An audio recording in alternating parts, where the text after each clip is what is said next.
Você conhece alguém que é cheio de Jesus Cristo? Que tem uma alegria, que transmite paz, que atrai a gente para perto deles? São pessoas que tudo que eles fazem é abençoado. Parece que eles têm uma conexão direta com o céu. Não é que eles não tenham problemas, mas eles rapidamente alcançam soluções, recebem direção de Deus e eles são abençoados em tudo aquilo que eles fazem.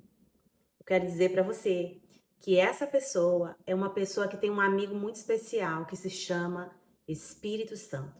São pessoas que são guiadas pelo Espírito Santo de Deus e por isso elas têm tanta graça sobre a vida delas. E hoje, meus queridos, eu estou aqui para conversar com vocês sobre essa figura, muitas vezes tão incompreendida nas nossas igrejas, que é o Espírito Santo. Quem é o Espírito Santo? Qual que é o propósito dele nas nossas vidas? E como que a gente pode identificar quando uma pessoa realmente é cheia do Espírito Santo? Não se engane. No final desse vídeo você vai entender o que eu estou falando. Muitas vezes a gente olha para alguém e acha que aquela pessoa é cheia do Espírito Santo de Deus por causa de algumas manifestações, mas hoje nós vamos entender biblicamente quem é de fato uma pessoa cheia do Espírito Santo. Vem comigo, fica comigo até o final que você vai entender isso. Às vezes, para a gente entender o que é uma coisa, a gente tem que entender o que ela não é. Então, primeiro eu quero falar para você o que o Espírito Santo não é. O Espírito Santo não é uma energia, como algumas religiões acreditam, e como alguns cristãos também veem o Espírito Santo dessa forma. O Espírito Santo não é um arrepio, uma sensação física, um choque elétrico, uma brisa, como alguns pensam. O Espírito Santo não é nada disso. O Espírito Santo é Deus. O Espírito Santo, ele estava lá no início, na criação do mundo, na criação do universo. A Bíblia fala que o Espírito de Deus, ele pairava sobre a face das águas. O Espírito Santo, ele está presente nos maiores eventos bíblicos. O Espírito Santo estava lá, o Espírito Santo estava sobre a vida dos profetas. O Espírito Santo vinha sobre a vida de pessoas para trazer livramento para Israel. O Espírito Santo de Deus gerou Jesus no ventre de Maria. E todo o ministério de Jesus, todas as coisas que Jesus fez durante o ministério dele sobre essa terra, foram feitas no poder do Espírito Santo. É exatamente isso, foram feitas no poder do Espírito Santo, para nos deixar o exemplo de que nós também podemos copiar Jesus e podemos seguir o caminho de Jesus. E que se nós formos guiados pelo Espírito Santo de Deus, assim como Jesus foi guiado pelo Espírito Santo de Deus, nós também poderemos fazer obras como Jesus fez e poderemos fazer obras ainda maiores, como ele mesmo prometeu para nós. Então, a primeira coisa que a gente precisa ter na nossa mente é que o Espírito Santo é Deus. E isso enche o meu coração de temor. Eu não sei se o seu coração sente esse temor, mas se você for pensar que um Deus santo, todo-poderoso, veio habitar em alguém como eu, isso traz temor para mim. Isso mexe comigo. Como que um Deus tão grande pode habitar dentro de alguém tão pequeno e tão limitado? Como que um Deus tão santo pode conviver com alguém tão pecadora como eu? Então, essa mentalidade de que o Espírito Santo não é uma coisa, mas ele é Deus, Deus morando em nós, isso tem que nos mover, nos constranger e gerar mudança nas nossas vidas. Mas muito mais do que isso, o Espírito Santo, além de ser Deus, ele é um Deus pessoal, ele é uma pessoa. E o desejo do Espírito Santo é se relacionar com a gente, se relacionar comigo, falar comigo, me dirigir, me ensinar. Lá em João, capítulo 14, no versículo 16 e 17, Jesus ele promete o Espírito Santo para nós e ele diz assim: eu pedirei ao Pai e ele lhes dará um outro consolador, ou seja, uma outra pessoa igual a mim. Essa é que é a palavra no grego, para que estejam com vocês para sempre. E o Espírito da verdade, que o mundo não pode receber, porque não vê e nem o conhece, mas vocês o conhecem, pois ele vive com vocês e estará em vocês. E mais para frente, nesse capítulo, ele fala que o Espírito Santo, ele vai nos ensinar todas as coisas, ou seja, ele quer nos ensinar, ele quer falar conosco, ele quer nos orientar, nos dirigir, nos mostrar a verdade sobre nós, sobre Deus, sobre as Escrituras. Então, o papel do Espírito Santo na nossa vida é fundamental. Não existe ser cristão sem o Espírito Santo. Não dá para viver em Cristo sem o Espírito Santo. Aliás, para nós sermos cristãos, nós precisamos dele, porque é ele que nos convence dos nossos pecados, da justiça e do juízo. É o Espírito Santo que nos leva até Cristo. E durante essa caminhada até o céu, ele quer estar conosco. E não só estar, ele quer fazer uma morada em nós. Agora, uma coisa interessante da gente pensar é: sou eu que tenho o Espírito Santo? Será que sou eu que tenho o Espírito Santo? Ou é o Espírito Santo que me tem? Vamos pensar sobre isso? Por exemplo, essa daqui é a minha casa, certo? Eu pertenço a essa casa ou é essa casa que me pertence? É essa casa que me pertence, certo? Essa casa é minha. E a Bíblia fala que nós somos o templo do Espírito Santo. Ou seja, a minha vida pertence a ele. Eu sou a casa dele. Então, ele pode fazer a vontade dele na minha vida. Ele pode pintar as paredes da cor que ele quiser, ele pode tirar uma porta, colocar uma porta, ele pode mover os móveis dentro desse templo, que sou eu. E isso, quando eu entendi isso, isso mudou, girou uma chave na minha cabeça, de que o Espírito Santo não é meu, eu sou dele. Então, eu pertenço a ele. Então, eu preciso me submeter a ele e deixar que ele conduza a minha vida, que ele dirija a minha vida. E, além de ser Deus, queridos, o Espírito Santo, como eu disse, é uma pessoa que fala, uma pessoa que pensa, ele tem pensamentos. E como uma pessoa, ele tem uma vontade. E é essa vontade que tem que prevalecer sobre a minha vontade. O desejo dele tem que prevalecer sobre o meu desejo.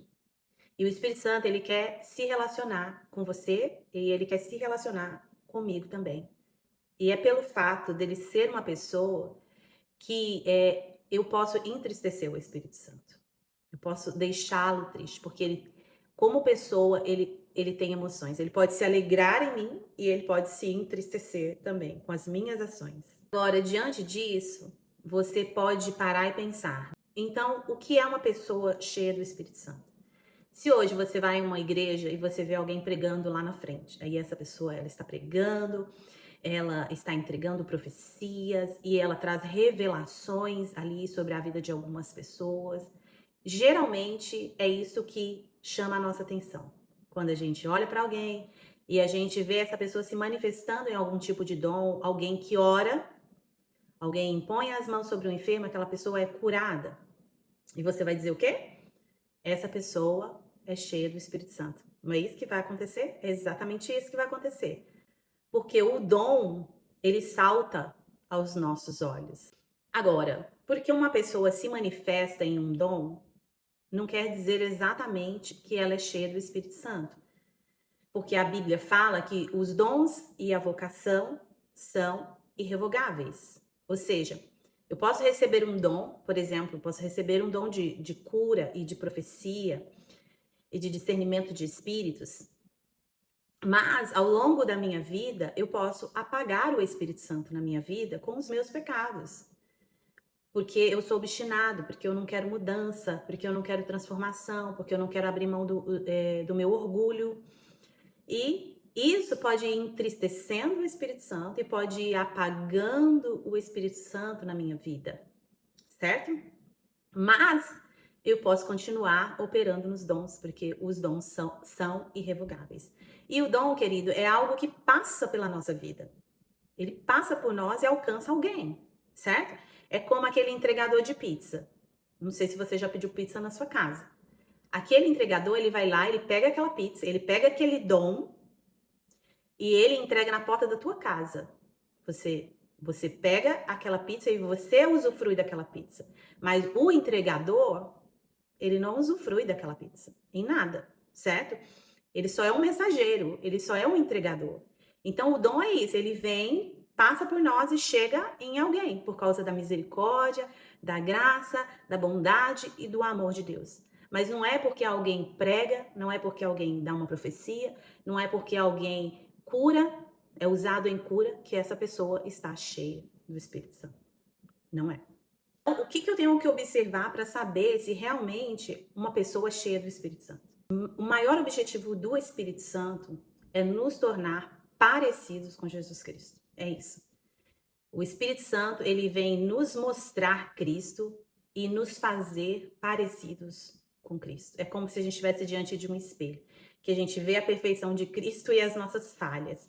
E a gente tem que se arrepender e ir se moldando e deixando-se ser moldado pelo Espírito Santo para que a gente pareça mais e mais com Jesus.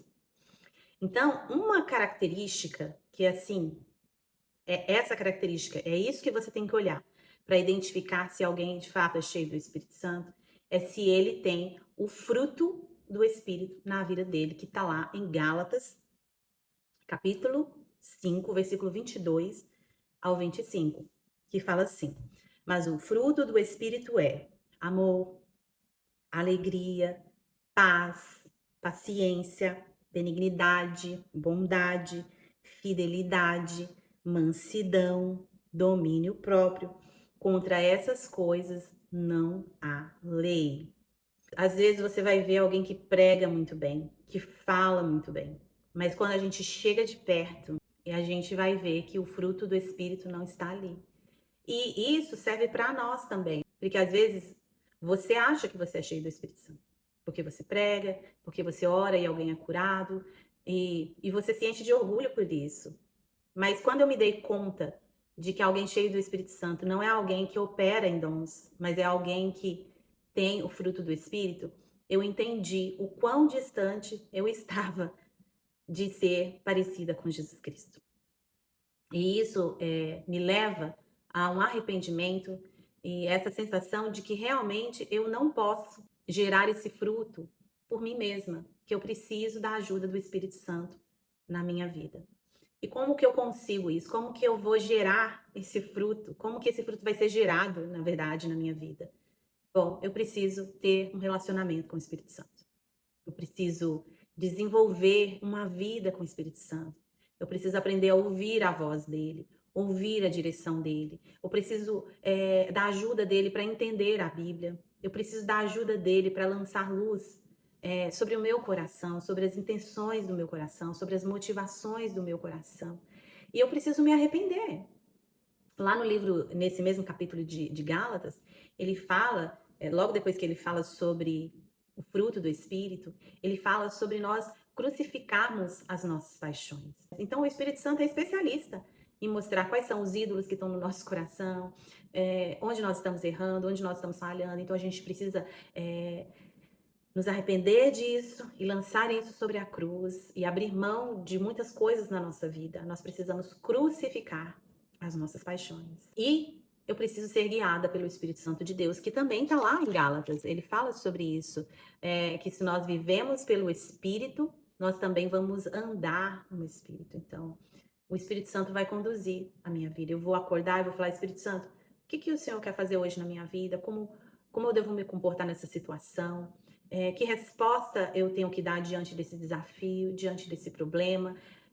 Que resposta eu tenho que dar diante desses comportamentos na minha casa, no meu trabalho? O que eu devo fazer? E o Espírito Santo vai falar comigo e vai falar com você também o que nós devemos fazer. Uma árvore, para ela gerar um fruto, ela não faz força. É algo natural, certo? Ela precisa estar plantada e enraizada em um lugar. E ali ela vai crescer e ela vai frutificar. E da mesma forma, é a minha vida. Eu preciso estar plantada junto aos ribeiros de água. Eu não preciso estar plantada junto ao Senhor. Eu preciso absorver mais e mais de Deus, sabe? Mas através da palavra, a leitura da palavra, através da oração, através do jejum, através da minha comunhão com os meus irmãos. É tão importante a comunhão com os irmãos, é importante ir à igreja, é importante ter comunhão com os nossos irmãos, porque às vezes nos relacionamentos é que aparecem aquelas áreas da nossa vida, que evidenciam aquelas áreas da nossa vida que a gente não tá bem, que a gente não tá legal e que a gente precisa se arrepender e a gente precisa mudar. Então, o relacionamento é uma bênção. Ao mesmo tempo que, às vezes, ele pode nos ferir, nos machucar, mas todas essas coisas contribuem para a nossa transformação, para aquilo que o Espírito Santo quer fazer na nossa vida. E quando a gente está, assim, conectado com o Espírito Santo de verdade, irmãos, o fruto vai vir. Ele simplesmente ele vai acontecer. Quanto mais intimidade e mais relacionamento nós tivermos com o Espírito Santo, mais esse fruto vai ser evidenciado na nossa vida. E a gente vai ser como aquela pessoa que eu falei no início do vídeo. Né? Nós vamos ser aquelas pessoas que transmitem a paz de Deus, a alegria, a bondade, a longanimidade. E os dons, eles vão se manifestar. Agora, o dom sem o fruto é maldição. Se você tiver os dons, mas você não tiver o fruto, você vai ser um escândalo para Cristo. Você vai ser um escândalo para o mundo. Mas se você unir os dons com o fruto do Espírito, irmãos, aí nós vamos realmente exalar o bom perfume de Cristo. E eu quero falar aqui, irmãos, que eu não alcancei isso. Eu falo como Paulo, né? Não que eu já tenha alcançado, mas uma coisa eu faço, esquecendo-me das coisas que para trás ficam e avançando para as que estão diante de mim, eu prossigo para o alvo, para o prêmio da soberana vocação em Cristo Jesus. Então, eu não sei em que ponto que você está nessa caminhada, mas eu quero incentivar você a se relacionar com o Espírito Santo através da palavra, através da oração. Aqui nesse canal a gente tem vários vídeos que falam sobre essas coisas, através do jejum, através da comunhão com os irmãos, através da adoração. Desfrute do Espírito Santo. Viva com ele, se relacione com ele, aprenda a ouvir a voz dele, a discernir a voz dele. E na hora certa, no momento certo, o fruto vai aparecer e vai ser bênção para você, e vai ser bênção para sua família, e vai ser bênção para sua igreja, para sua cidade, para sua nação, quem sabe até para as nações. Amém? Que Deus abençoe muito a sua vida e fica firme com Jesus até o final.